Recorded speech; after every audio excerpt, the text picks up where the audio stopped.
உனக்கு உன் ஒய்ஃப் முக்கியமா இல்ல ஃப்ரெண்ட்ஷிப் முக்கியமாடா? எனக்கு என் ஒய்ஃப் தான்டா முக்கியம். இனிமேல் என் கூட சேராதீங்க. என் ஒய்ஃப்க்கு சுத்தமா பிடிக்கல. வாமா போலாம். என்னடா ஒய்ஃப் வந்து ஃப்ரெண்ட்ஷிப் தூக்கி போட்டு போறான்? விட்ரா பாவம், அவன் என்ன பண்ணுவான்? இன்னைக்கு தான் எனக்கு பிடிச்ச மாதிரி நீங்க நடந்திருக்கீங்க. அவனுங்க கிடக்குறானுங்க. எனக்கு எப்பவுமே உன் சந்தோஷம் தான்மா முக்கியம்.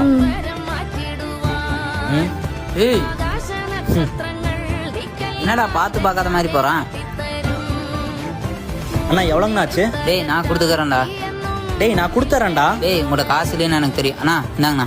டேய் ஏன்டா ட்ரிப்பை கேன்சல் பண்ணீங்க? நீ வரலன்னு தாண்டா நாங்களும் போல. நான் வரலன்னா என்னடா நீங்க போலால? நீ இல்லாம நாங்க மட்டும் எப்படா அங்க போய் என்ஜாய் பண்றது? மச்சான் நம்ம லைஃப்ல எந்த ஒரு சுச்சுவேஷன் வந்தாலும் நம்ம ஒன்னா தான் இருக்கணும். புரியுதா? அப்படி இருந்தவன் இப்ப யாரோ மாதிரி பாக்குறான்ல. டேய் மச்சான் அவன் தான்டா கூப்பிடுறான். ஹலோ என் ஃப்ரெண்ட்ஸ் மட்டும் வந்தானுங்க. டேய் மச்சான் எனக்கு ஒரு பிரச்சனை. என்னன்னா டேய் பிரச்சனை நேர்ல வந்து பாத்துக்கிறோம். ஃபர்ஸ்ட் நீ எங்க இருக்கேன்னு சொல்லு. நம்ம எப்பவுமே டீ குடிக்கிற டீ கடையில தான்டா. டேய் வாடா.